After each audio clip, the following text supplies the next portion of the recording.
अच्छा हवन करती हैं तो हवन में यजमान लोग पंडित जी लोग क्या बुलवाते हैं? बोलो स्वाहा। जब तक आप स्वाहा नहीं बोलेंगे तब तक देवता लोग आहुति स्वीकार नहीं करेंगे। अग्नि में स्वाहा और पंडित जी की आहा। एक व्यक्ति अग्नि में हवन करे स्वाहा बोले और एक भक्त ब्राह्मणों को भोजन खावे, दोनों का फल बराबर है। अग्नि में स्वाहा, पंडित जी की आहा। चकाचक बढ़िया मीठा खिलाओ, आज रबड़ी खिलाओ, बोले कल खीर खिलाओ, परसों लड्डू खिलाओ, चकाचक बढ़िया। ब्राह्मणम मधुर प्रियम, ब्राह्मण को तो मीठा बहुत प्रिय होता है। भैया एक चीज बात बता दें, बुरा मत मानना, ब्राह्मण की पहचान किससे होती है? ब्राह्मण को भोजन कराना। अच्छा परीक्षा लेनी है तो आप भोजन कराओ, अगर पहले मीठा खावे समझ लेना कि पक्का ब्राह्मण है। पहला मीठा खावे, उसके बाद में चाहे सब्जी खावे कुछ भी खावे, लेकिन पहले मीठे से प्रारंभ करें। उत्वा चाग्ने दुजातिभ्य प्रादान्नम महद्गुणम्। ब्राह्मण की सेवा की बड़ी महिमा है भैया।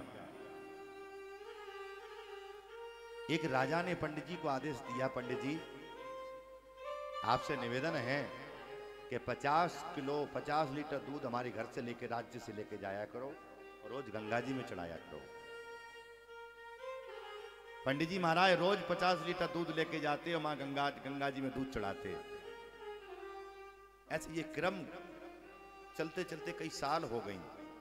एक दिन की बात, पंडित जी महाराज राजा के यहाँ से दूध लेकर के आए थे ना, इधर पंडित जी के यहाँ 10-5 ब्राह्मण लोग आ गए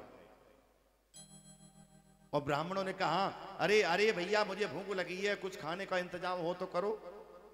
तो पंडित जी ने सोचा जो 50 लीटर दूध रखा है ना, चलो इसमें चावल डलवा देते, चीनी डलवा करके चकाचक खीर बना करके ब्राह्मणों को खिला देते। उसमें चावल डलवा करके, चीनी मेवा डलवा करके खीर बना करके ब्राह्मणों को खिला दी। ब्राह्मण खीर खा करके चले गए। उसी रात्रि में जो राजा जिस राजा के यहाँ से पंडित जी दूध लेके जाते थे, उसी राजा को माँ गंगा ने रात सपने में कहा, हे राजन आज हम तुम्हारी तपस्या से प्रसन्न हो चुकी हैं। कैसे माँ?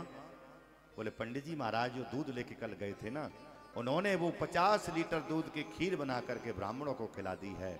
आज ब्राह्मणों की प्रसन्नता से मैं प्रसन्न हो चुकी हूँ।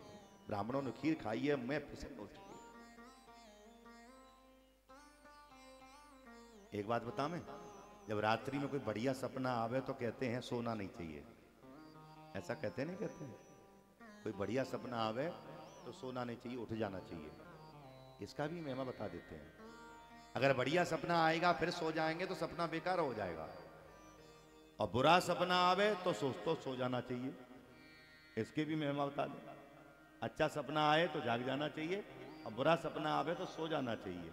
और भी उपाय बता दें, बुरा सपना आवे तो सुबह स्नान दान करके तुलसी में 1 लोटा जल चढ़ाओ और अपना बुरा सपना तुलसी माता को सुना दो। हे तुलसी माता आज मुझे बड़ा बुरा सपना आया है, तो उस बुरे सपने को तुलसी माता उस अच्छे में परिणत कर देती है, क्योंकि तुलसी कौन है? भगवान की प्रिया है। आज उस राजा ने पंडित जी को बुलवाया, पंडित जी से कहा, पंडित जी महाराज कल दूध आप लेकर के गए थे, उस दूध का आपने क्या किया? ब्राह्मण देवता झूठ नहीं बोलते थे। पंडित जी ने कहा राजन बुरा मत मानना, जो हम दूध लेकर के गए थे हमारे घर में कुछ ब्राह्मण लोग आ चुके थे और उसी दूध की खीर बना करके हमने उस ब्राह्मणों को खीर खिला दी। राजा गदगद हो गया।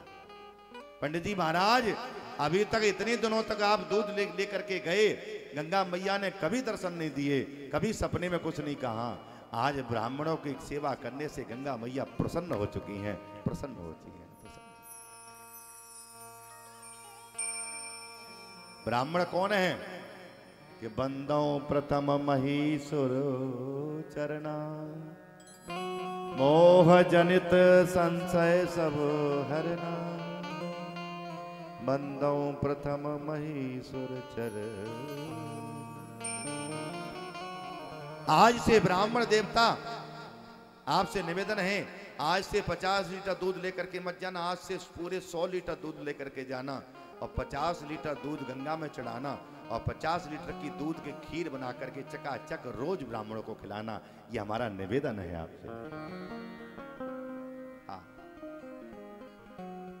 एक बात बता, मैं ब्राह्मण कोई भोजन करता हो ना, भोजन करते समय पंडित जी से पूछना भी चाहिए, पंडित जी खीर कैसी बनी है, भोजन कैसा बना है।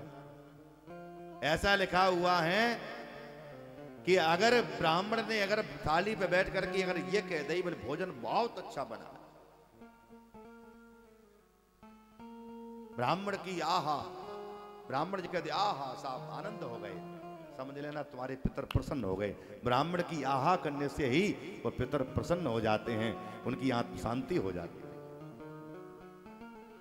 लेकिन एक दो बार ही पूछना, पंडित जी खीर कैसी बनी है, सब्जी कैसी है, पूड़ियां कैसी है, ये नहीं बार बार बोल खीर कैसी बनी है, पूड़ी कैसी बनी है, फिर तो पंडित जी महाराज व्याख्या ही करते रहेंगे, भोजन नहीं कर पाएंगे। बोलो राधे राधे, जोर से बोलो और जोर से बोलो। नंद बाबा ने ब्राह्मण से सांडल मुनि ने हवन किया है और उनको दक्षिणा भी दी है। हाँ, ब्राह्मण कोई पूजा करे तो दक्षिण बगैर दक्षिणा के वो कार्य सफल नहीं होता, दक्षिणा जरूर देनी चाहिए।